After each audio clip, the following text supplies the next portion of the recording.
Dans l'actualité, l'ouverture officielle ce lundi de la Foire internationale d'Alger, une trentaine de pays participent. Le sultanat d'Oman invité d'honneur. Ce rendez-vous constitue un espace d'échange et de renforcement du partenariat. Le renforcement du service public au centre d'une rencontre initiée par le médiateur de la République. Cette institution souligne la réduction des délais de traitement des préoccupations des citoyens.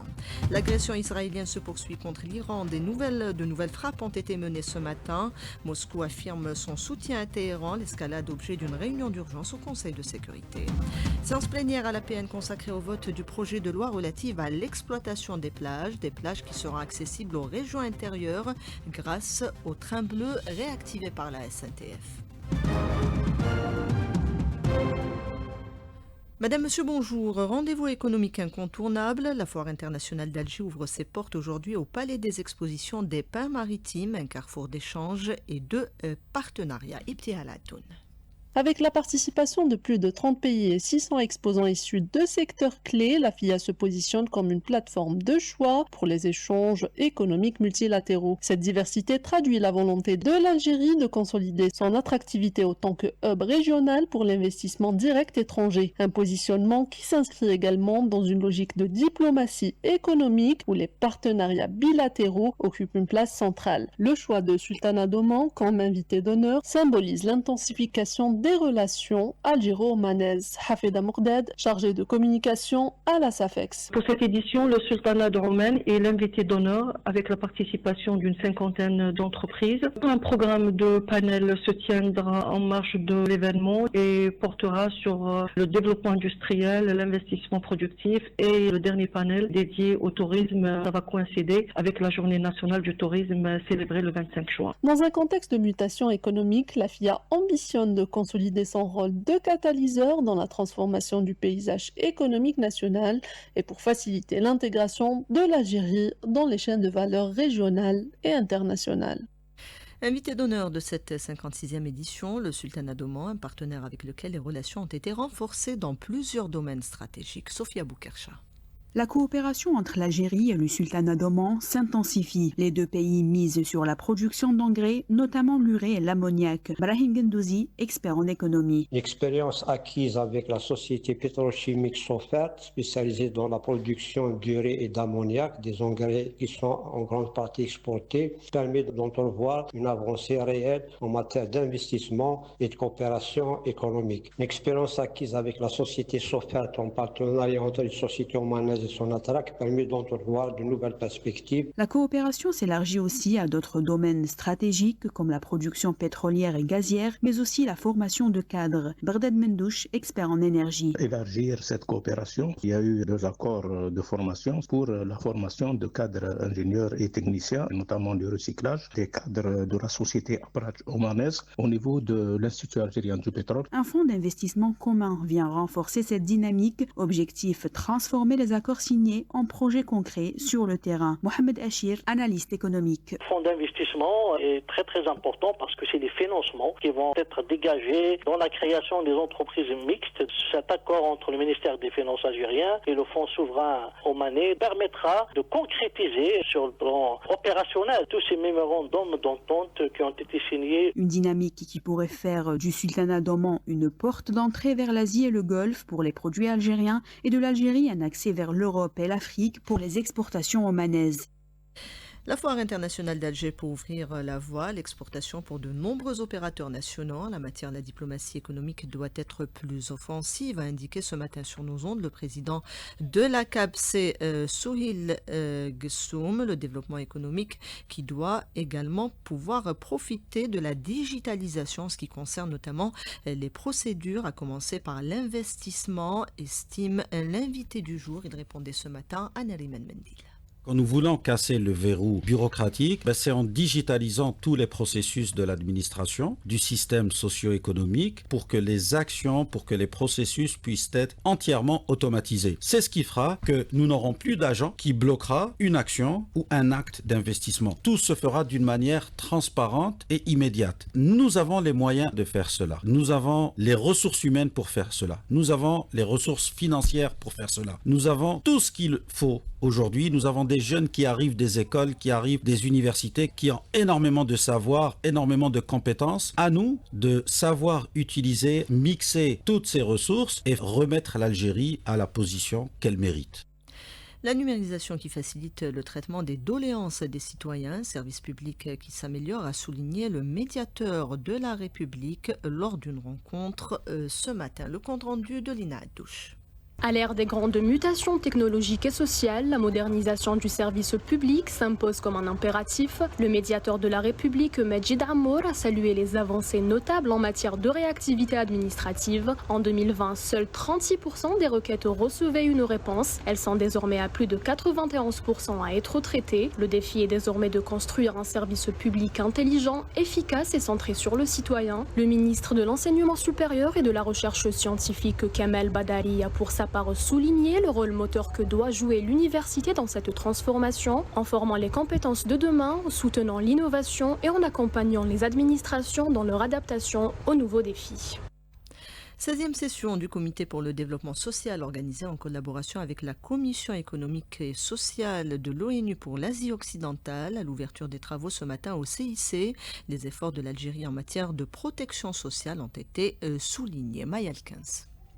La ministre de la Solidarité nationale, de la famille et de la condition de la femme, Soraya Mouloudji, a mis en avant la volonté de l'État d'élargir l'accès à la protection sociale et de garantir une prise en charge équitable pour tous les citoyens, en particulier les plus vulnérables, et ce, à travers la vision de développement durable.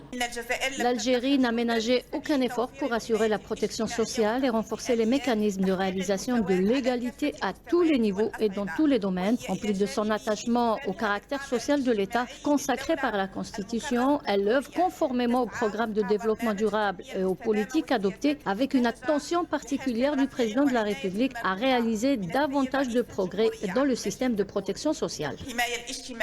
Système de protection sociale dont l'Algérie en est pionnière et lutte contre les inégalités face notamment à la pauvreté, tout un programme. Écoutons à ce propos Oussama Safa, chef de la section justice sociale au sein de l'ESCOA. C'est le 4e forum de l'égalité régionale mais aussi global qui fournit les expériences internationales et les expériences arabes sur les meilleures politiques publiques pour lutter contre les inégalités sociales et la pauvreté. L'Algérie est un des pays pionniers dans les systèmes de protection sociale, surtout l'automatisation et l'utilisation de la technologie. Les réformes des systèmes de protection sociale visent surtout à adapter les politiques sociales aux nouveaux défis, garantissant une couverture universelle fondée sur l'égalité de tous les citoyens face aux risques sociaux. Du Centre international des conférences Abdelatif Rahal, Maya Elkens, Alger Chaîne 3.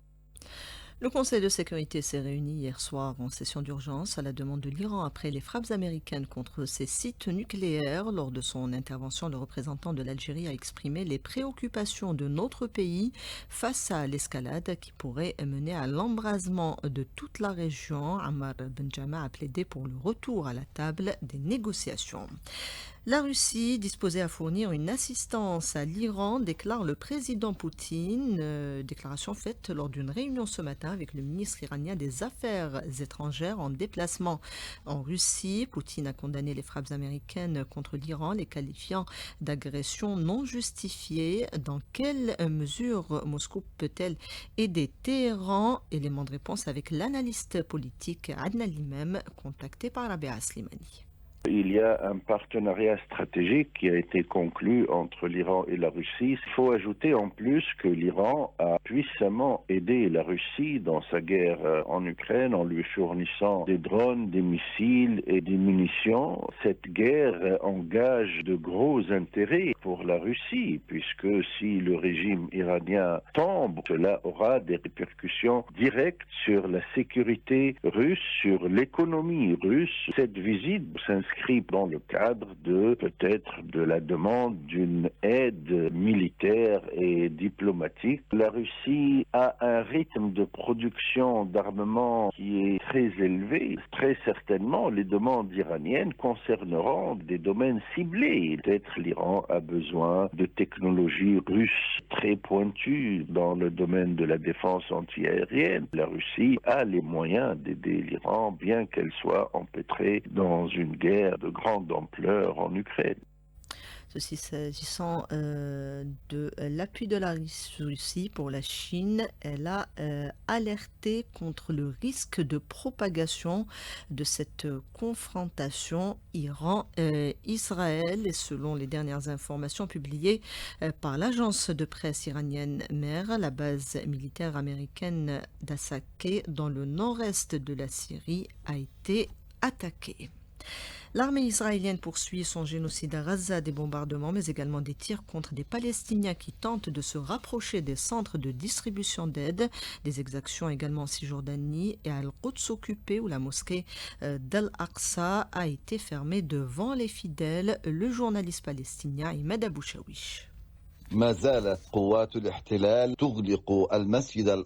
forces de l'occupation ferment toujours la mosquée d'Al-Aqsa et empêchent les fidèles de faire leurs 5 prières. L'ennemi utilise tous les moyens pour judaïser la mosquée, creuser l'intérieur pour la détruire. Et il continue ses crimes à Gaza. Le ministère de la Santé parle de plus de 60 shahids ces dernières 24 heures, dont la plupart sont tués devant les centres de distribution d'aliments américains. En parallèle, les raids continuent et les équipes médicales n'arrivent pas à les atteindre, ce qui empêche de donner le nombre exact des victimes.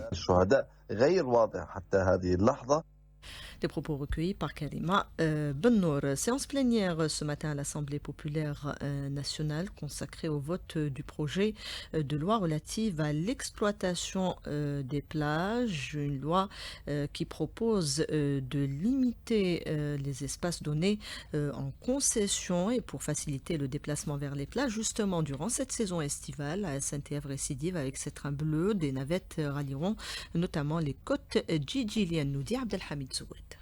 Ces navettes en aller-retour quotidien permettront aux habitants de Constantine de rejoindre les plages de la corniche djidjilienne où la saison estivale vient d'être lancée officiellement par les autorités locales. Nabil Daas, responsable commercial et directeur adjoint des voyageurs à la direction régionale SNTF à Constantine. Pendant 60 jours, la Société nationale des transports ferroviaires, région de Constantine, assurera une navette quotidienne qui va relier la ville de Constantine à Gigel, où le ticket coûte 300 dinars. Les horaires des départs sont programmés chaque jour à 6h20 de la gare de Constantine pour arriver à celle de Gigel à 9h14, tandis que le départ le soir de Gigel est fixé à 19h. Les gares concernées par le passage de ce train sont Kira, Hamabouzienne, Dilouch Mourad, Ziroudius, Ain Bouzienne, Harouch, Salah Bouchour, Mzajtish, Sidi Mzrich, Tamelous, Ain Khashra, El Mili, El Ansar, Sidi Abdelaziz, Bazoul et enfin Gigel, Abdelhamid Zouad, Alger, Chaîne 3. Il faudra rester vigilant face au risque d'intoxication alimentaire avec la hausse des températures. L'on enregistre malheureusement un décès dans la wilaya de Sidi Blabès. Une enquête est ouverte pour déterminer les raisons exactes de cette intoxication. Inès Mohamed pour plus de détails.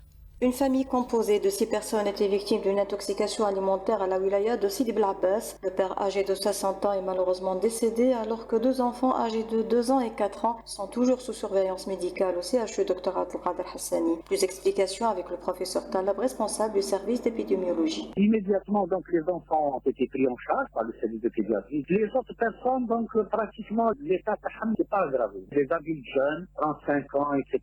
Et donc, le problème se pose pas. L'enquête c'était clair, la même famille, donc le lien, la consommation du rôti chez un restaurateur à Belabès. La direction de commerce a ouvert une enquête pour déterminer la source de l'intoxication et identifier les facteurs de risque. Une fois que les résultats des analyses de laboratoire sur les échantillons alimentaires seront donnés. De Sidi Blabès, Inès Mohamed pour Alger 3. Le raccordement à l'électricité, un élément important pour le développement de l'agriculture. Des avancées ont été enregistrées au niveau des périmètres agricoles de la wilaya de Chlef, nous dit Rima Rahmani. Toutes ces opérations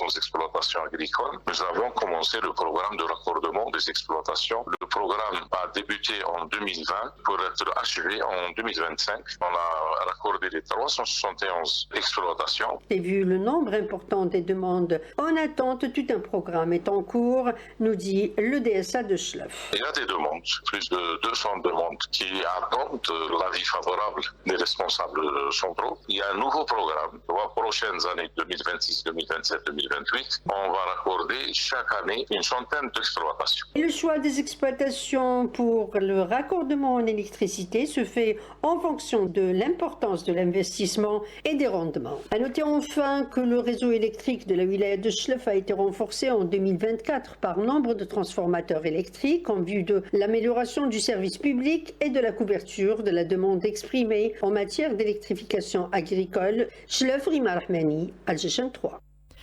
Cérémonie de sortie de promotion ce matin à l'École nationale préparatoire aux études d'ingénieur Shahid Boudiaf. Elle porte le nom du martyr Tayyib Mkerkeb Abran Rimboka Domiyete.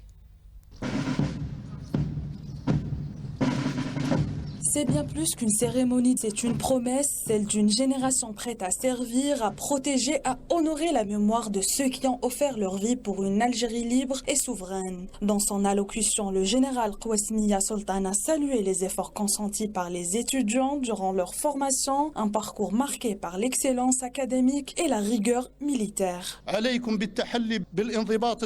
L'attachement au principe de notre glorieuse révolution au cours de laquelle nos valeureux martyrs et nos vaillants moudjahidines ont triomphé après que nos martyrs ont sacrifié leur vie pour arracher la souveraineté et l'indépendance de l'Algérie afin qu'elle vive libre, forte et fière.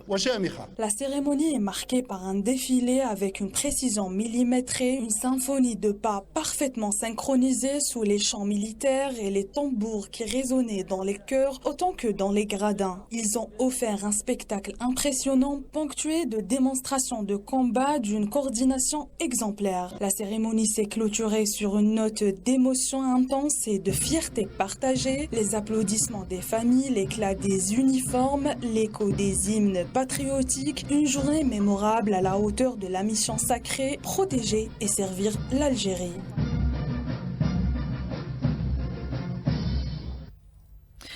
Les cours du pétrole et le Brent qui a pris 0,52% ce matin. Le baril s'affiche à près de 78 $. On passe au sport avec vous, Hamza Rahmouni. On revient entre autres sur cette commission d'enquête mise en place après ce drame survenu au stade du 5 juillet. Et sur instruction du président de la République, Abdelmadjid Tebboune, une commission d'enquête relevant du ministère des Sports s'est rendue dimanche au stade olympique du 5 juillet dans le cadre des investigations en cours sur le tragique accident qui a fait samedi soir des morts et des blessés parmi les supporters du Mouloudia d'Alger. Cette opération s'inscrit dans le cadre de la mission confiée à cette commission d'enquête multisectorielle composée de représentants des ministères de l'Intérieur, de la Justice, de l'Habitat et des Sports ainsi que des instances sécuritaires et l'organisme national de contrôle technique dans le but de déterminer les circonstances du tragique accident survenu samedi. Merci Hamza. Salma Feguer Erdouansi était à la réalisation de ce 12-13. Il y avait Sder à la console technique, Yassine au streaming et Nselina à la régie d'antenne. Tout de suite la météo avec Karim Abdenour.